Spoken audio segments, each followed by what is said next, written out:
semuanya dong. Dari Jakarta Timur, jangan lemas-lemas, rumahnya dekat ayo.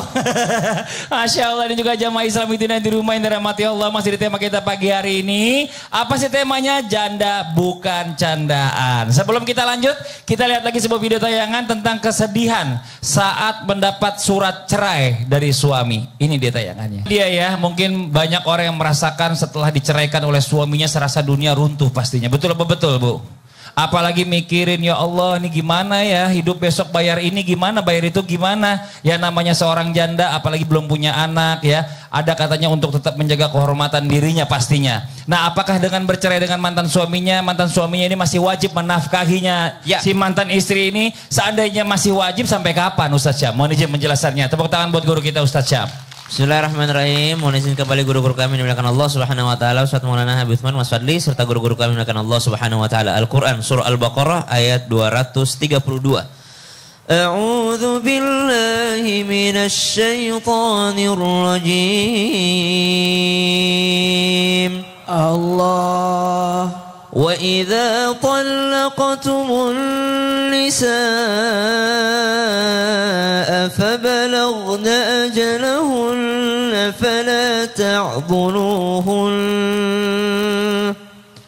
فَلَا تَعْضُلُوهُنَّ أَن يَنكِحْنَ أَزْوَاجَهُنَّ إِذَا تَرَاضَوْا بَيْنَهُم بالمعروف ذلك يوعظ به من كان منكم يؤمن بالله واليوم الآخر ذلكم أزكى لكم وأطهر والله يعلم وأنتم لا تعلمون.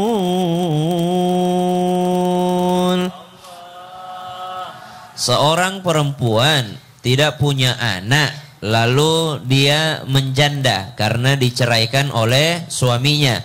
Apakah sang suami masih wajib menafkahi untuk janda tersebut ataupun mantan istrinya tadi? Maka subhanallah ada namanya nafkah kepada istri, ada namanya nafkah kepada anak, ada namanya nafkah kepada istri dalam masa iddah.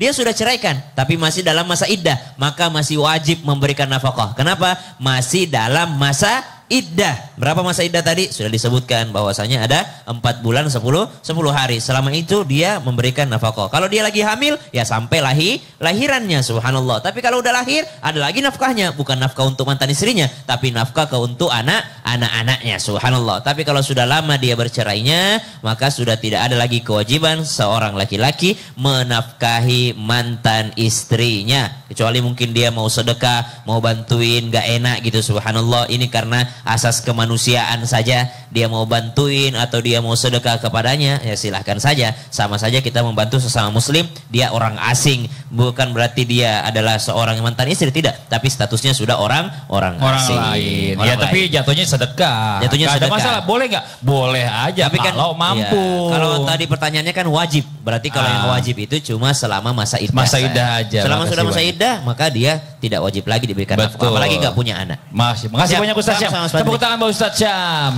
Nah sekarang saya mau panggil Ustaz Maulana nih ya, buat jamaah Islam itu yang ada di rumah. Nanti kita mau kasih kesempatan sama Ustaz Maulana, tapi sebelumnya kita masuk dulu ke segmennya yuk. Ustaz bertanya, kami menjawab. Sebelum Ustaz bertanya, nah kita lihat dulu sebuah video tayangan tentang saat seorang ibu lelah dengan kenakalan anak-anaknya. Ini dia tayangannya. Nih coba kita tanya sama jamaah menanggapi tadi video yang kita sama-sama simak. Tadi kan udah kiri, ya. Kanan Boleh. Ya, perkenalkan dirinya Ibu. Assalamualaikum. Assalamualaikum warahmatullahi wabarakatuh. Waalaikumsalam warahmatullahi wabarakatuh. Nama saya Ibu Nani. Ketawa Ibu. Dari mana Ibu Nani? Dari Jakarta Timur. Dari Jakarta Timur. Majelis talinya namanya apa? Hairul Nisa. Hairul Nisa. Ibu saya mau nanya, Ibu pernah sedih nggak? Sedih lah kalau anak-anak. Tapi saya mau nanya, pernah nggak Ibu menyembunyikan kesedihan di depan anak?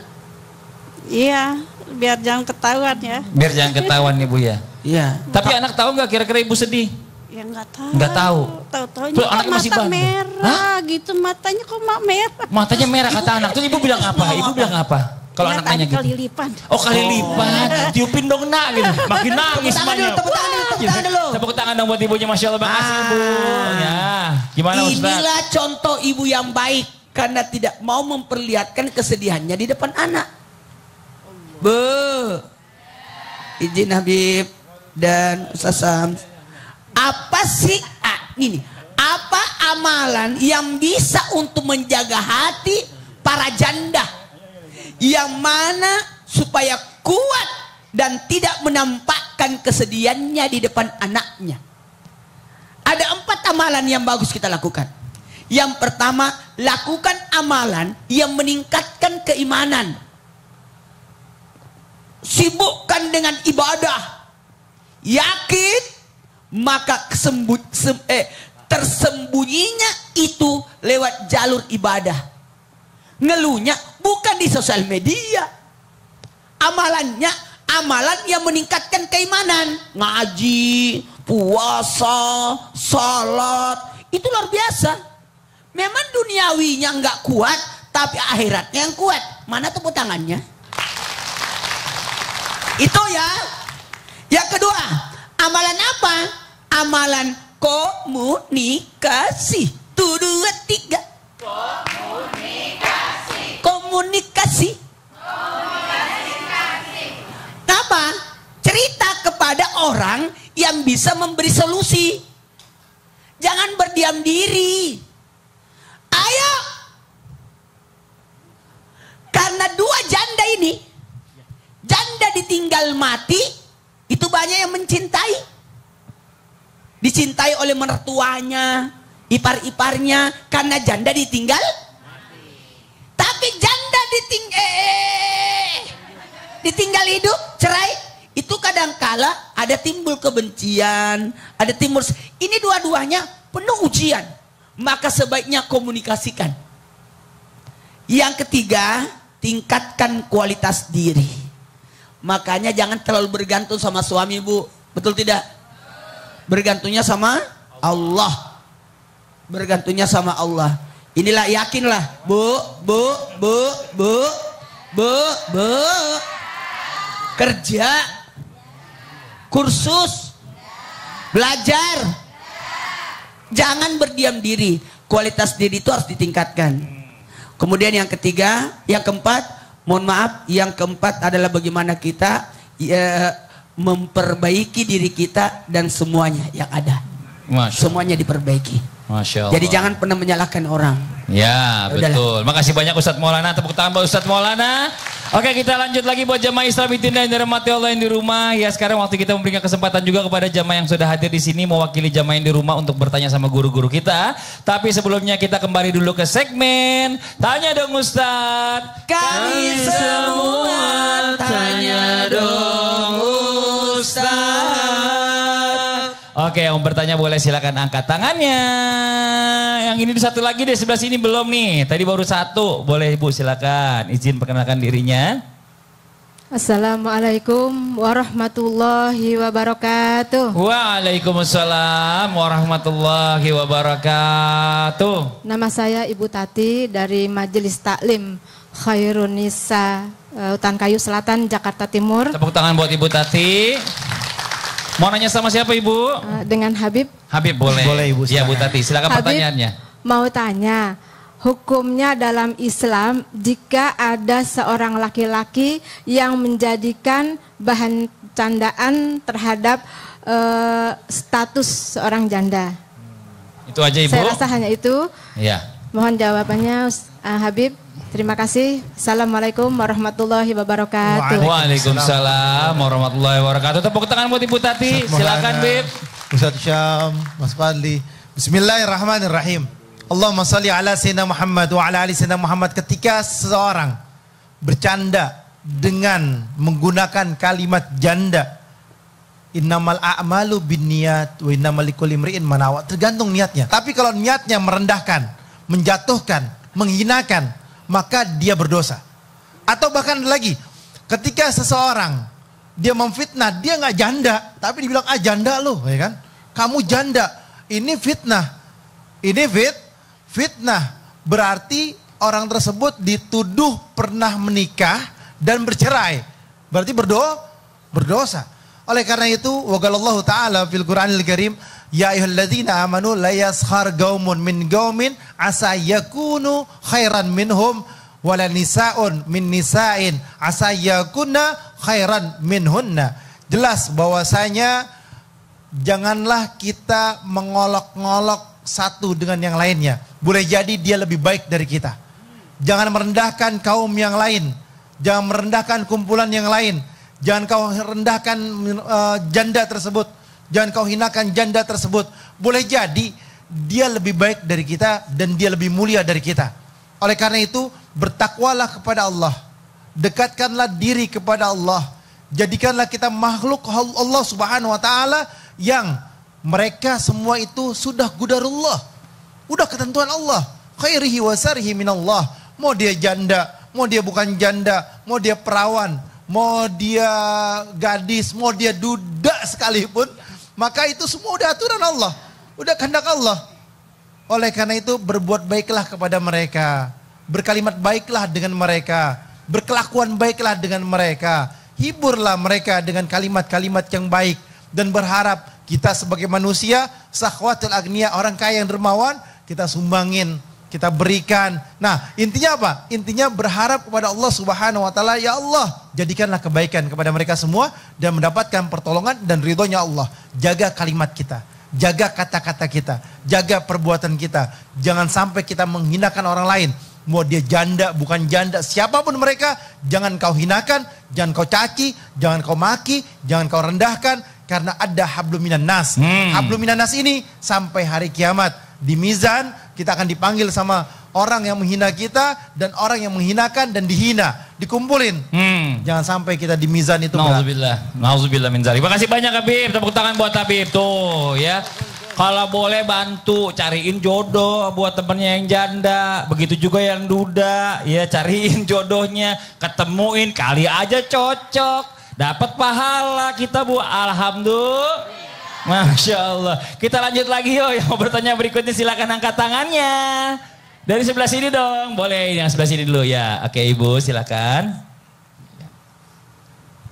Assalamualaikum warahmatullahi wabarakatuh. Waalaikumsalam warahmatullahi wabarakatuh. Assalamualaikum Ustadz. Waalaikumsalam Ibu. Saya dari Ibu Yunis dari Majelis Taklim Khairunisa Matraman, Jakarta Timur. Tepuk tangan buat Ibu Yunis. Iya, mau bertanya sama siapa Ibu? Mau tanya ke Ustadz Syam. Ustadz Syam, boleh Ibu. Ustadz mau nanya, apakah benar seorang janda itu yang lebih berhak memilih jodohnya dibanding orang tuanya? Karena banyak orang tua itu nyuruh cepat anaknya menikah lagi. Sebenarnya kan masih banyak tanggungan yang harus dipikirkan. Gitu aja Ustadz. Terima kasih. Assalamualaikum warahmatullahi wabarakatuh. Waalaikumsalam warahmatullahi wabarakatuh. Terima kasih banyak Ibu Yunis. Silakan dijawab Ustadz Syam. Guruku Ustadz Maulana, Bismillah, Mas Fadli serta guru-guru kami melakukan Allah Subhanahu wa taala. Mau dia janda ataupun dia gadis atau dia bujang atau dia duda, tetap kalau orang tua itu tetap ridhonya Allah, tetap pada ridho orang tua. Tidak memandang status sang anak. Mau sang anak sudah profesor kah, mau PhD kah, mau doktor kah, mau apapun, tetap ridhonya Allah, tetap pada ridho orang tua.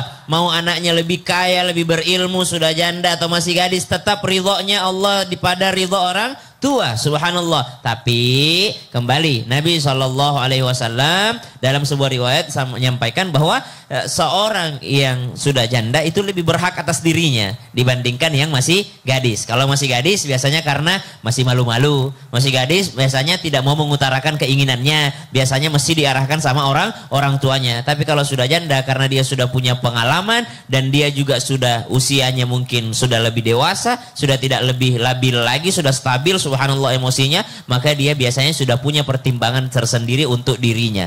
Seorang janda tidak bisa dipaksa menikah oleh walinya. Nah, meskipun ia sudah balik dan berakal sehat, ia tidak boleh dinikahkan kecuali atas seizinnya anak tersebut. Seorang yang janda tadi, meskipun ia masih anak kecil, lagi pula ia tidak boleh dinikahkan sampai balik dan mengizinkan dirinya. Artinya seorang yang belum menikah atau belum janda atau tidak janda, itu pun mesti dimintai izinnya.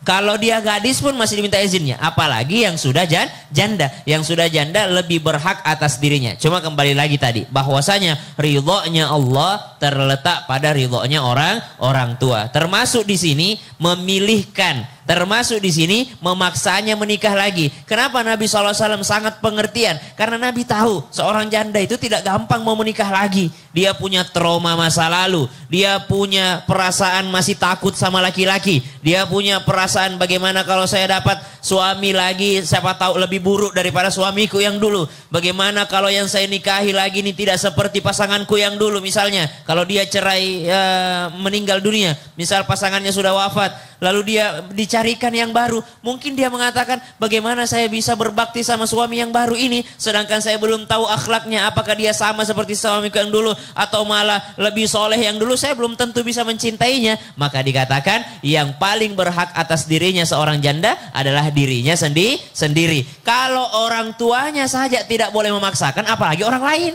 Maka kita sebagai, kan kadang-kala ibu-ibu ngumpul-ngumpul, kapan nih, ayolah nikah, kapan nih, kamu enggak ini menjanda terus, subhanallah. Padahal dalam hatinya ibu yang suruh-suruh kawin itu karena takut suaminya diganggu. Makanya ada yang mengatakan yang lebih berhak untuk segera dinikahkan itu adalah janda-janda muda. Kenapa janda-janda muda ini? Karena dia yang paling mengkhawatirkan, banyak fitnahnya, banyak ibu-ibu lain curiga sama dia. Jangan sampai undang dia ya, jangan undang dia. Kenapa? Bahaya, suami kita harus diumpetin. Subhanallah. Maka dikatakan kalau orang tuanya saja tidak boleh memaksanya, apalagi teman-temannya. Jangan sampai memaksakan seorang yang single untuk menikah lagi kalau dia sudah menjanda atau dia sudah menduda, karena kita tidak tahu bagaimana perasaannya. Dia sudah punya pertimbangannya sendiri. Makanya kadang teman saya juga duda itu disuruh nikah lagi susah, Ustaz. Ya, kita nggak tahu. Mungkin karena banyak pertimbangan kali. Betul. Ya. Takut ntar nikah lagi nggak kayak yang dulu. Kayaknya ada yang ngomongin saya. Saya lagi ngobrol kita harus aja. mengerti kita ya. lagi diskusi. Tepuk tangan buat Ustaz Syah. Yeah. Masya Allah. Oke, satu lagi kita kasih kesempatan yang bertanya, boleh silakan angkat tangannya. Oh, yang sebelah sini Ibu boleh. Ayo, mohon izin Ibu, silakan. Assalamualaikum warahmatullahi wabarakatuh. Waalaikumsalam warahmatullahi wabarakatuh. Saya Ibu Piverida dari Majelis Ta'lim Khairunisa, Matraman, Jakarta Timur. Tepuk tangan dong, Masya Allah. Mau bertanya sama siapa Ibu? Sama Habib Mutsman. Boleh silakan. Boleh Ibu, silakan Ibu. Gini Habib, katanya setan itu akan menggoda seorang janda 2 kali lipat. Yang ingin saya tanyakan, adakah amalan yang bisa dilakukan oleh para wanita yang sudah berstatus janda agar terhindar dari godaan laki-laki yang bukan muhrimnya, bukan mahramnya? Ya. Makasih Habib. Ya, itu aja Ibu Assalamualaikum pertanyaannya. warahmatullahi wabarakatuh. Waalaikumsalam warahmatullahi wabarakatuh. Makasih banyak Ibu. Ini kalau janda katanya godaan setan 2 kali lipat nih katanya. Silakan mohon izin Bib. Bismillahirrahmanirrahim. Allahumma salli ala sayyidina Muhammad wa ala sayyidina Muhammad. Ingat, setan selalu mengganggu siapapun manusianya. Karena innahu lakum a'udzu mubin, musuh yang nyata. Setan mudah masuk ke dalam diri manusia ketika manusia itu labil. Setan masuk ke tubuh manusia, pikirannya, jiwanya, hatinya manusia ketika manusia berada dalam keadaan terburuk. Dan setan lebih mudah ganggu manusia karena dia pernah melakukan perbuatan yang sama. Yakni pernah maksiat, pernah dosa, dia lebih mudah. Seorang janda, mohon maaf, itu lebih mudah juga dimasuki oleh setan. Karena apa? Syahwatnya, nafsunya, emosionalnya, karena sakit hatinya, karena kekecewaannya, dan lain sebagainya. Oleh karena itu, siapapun mereka, mau janda, mau duda, sekalipun tetap berdoa dan munajat kepada Allah, minta kepada Allah agar terjaga daripada godaan syaitan yang terkutuk. Oleh karena itu, bersihkan hatinya, bersihkan jiwanya, bersihkan pikirannya. Selalu mengucapkan a'udzubillahi samil alim minasyaitonir rajim atau a'udzu bikalimatillahi tammat min syarri ma khalaq. Minta perlindungan kepada Allah daripada godaan makhluk. Syaitan juga makhluknya Allah. Atau a'udzubillahi minasyaitonir rajim. Berlindung kepada Allah daripada godaan setan yang terkutuk. Tahan dirinya, tahan jiwanya, sabar, istighfar, minta ampunan kepada Allah dan dekatkan diri kepada Allah. Niscaya Allah permudah. Dan ditanya ada gak doanya? Ada. Kita baca doa bareng-bareng. Bismillahirrahmanirrahim. Bismillahirrahmanirrahim. Allahumma inni a'udzubika an adilla au udalla au azilla au uzalla au azlima au uzlama au ajhala au yujhala alayya. Ya Allah, sungguhnya aku berlindung kepadamu. Janganlah sampai aku tersesat atau aku disesatkan oleh syaitan, oleh orang-orang jahat atau manusia-manusia yang jahat, tergelincir atau terbawa atau digelincirkan oleh orang lain yang menganiaya, yang mengadu domba, atau orang yang hasut, syirik ataupun dengki ataupun berbuat bodoh, dibodohi oleh orang-orang lain. Jadi ya Allah, lindungilah aku, diriku. Ini juga dibaca juga oleh perawan-perawan nih. Jangan sampai ditipu oleh laki-laki buaya. Dilindungi oleh Allah Subhanahu wa taala, jangan sampai terjerumus dan hilang kehormatannya, dibodoh-bodohi oleh mereka yang berusaha untuk membodoh-bodohi. Ini doanya dihafalkan dan diingat dan dibaca. Amin. Makasih banyak Bib. Tepuk tangan buat Habib. Ya Allah. Nanti kita lanjut lagi buat yang di rumah, jangan kemana-mana. Tema kita hari ini tentang janda bukan candaan. Tetap di Islam itu indah. Jamaah. Oh jamaah. Alhamdulillah.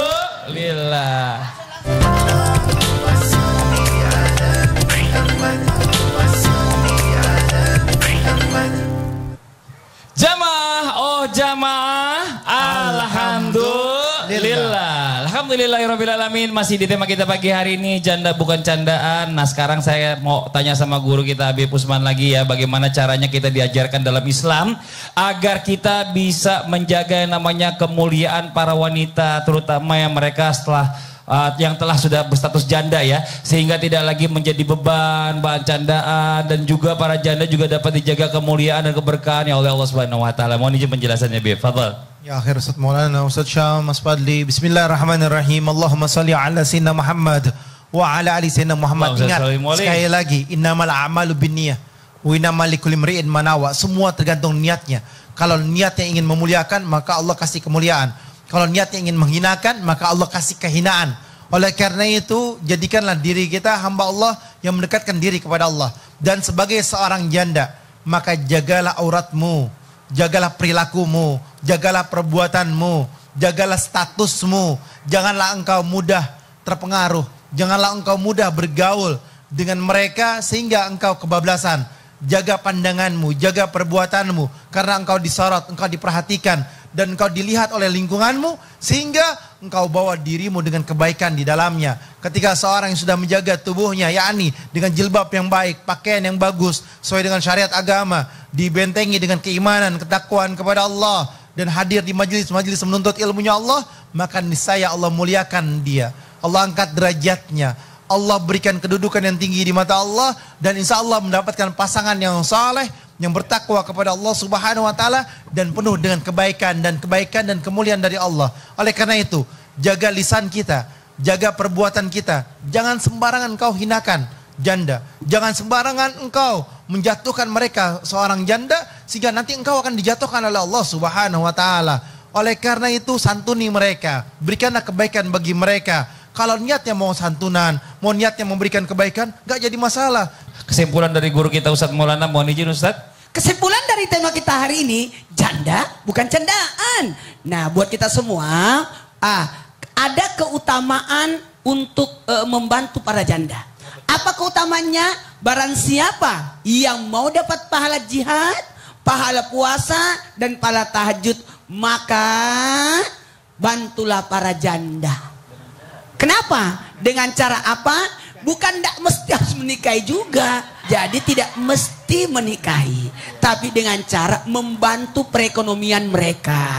membantu anak-anak mereka. Makanya anak yatim itu berarti mamanya janda. Betul. Maka bantulah mereka, santunilah mereka supaya kita mendapatkan 3. Apa itu? Pahala jihad, pahala tahajud, dan pahala puasa. Terima kasih banyak Ustadz Maulana. Waktu kita berdoa bersama ya dipimpin guru kita Ustadz Syam. Fadhol Ustadz Syam. A'udzu billahi minasyaitonir rajim. Bismillahirrahmanirrahim. Alhamdulillahi rabbil alamin. Allahumma salli ala sayyidina Muhammadin nabiyil ummi wa ala alihi wa sahbihi wa sallim.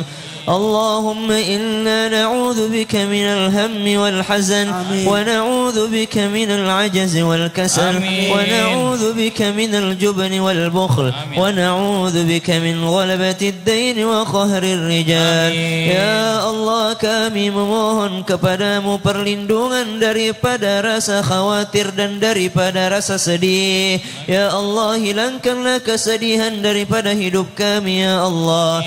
Rabbi yassir wa la tu'assir, Rabbi tammim bil khair. Ya Allah, Engkau yang maha memudahkan, mudahkanlah urusan kami ya Allah, dan urusan seluruh jamaah Islam itu indah ya Allah. Yang sedang susah Engkau mudahkan, yang sedang menjanda Engkau mudahkan hidupnya ya Allah, yang sedang mengurus anak-anaknya jadikan anak-anaknya menjadi anak yang salih dan salihah ya Allah. Rabbana atina fid dunya hasanah wa fil الآخرة حسنة وقنا عذاب النار وصلى الله على سيدنا محمد والحمد لله رب العالمين. Amin amin ya rabbal alamin. Masya Allah, alhamdulillah. Demikianlah perjumpaan kita hari ini, semoga bermanfaat buat semuanya, dan sekali lagi mohon maaf atas segala kekurangan. Wallahu muwaffiq ila aqwamit thoriq. Wassalamualaikum warahmatullahi wabarakatuh. Waalaikumsalam.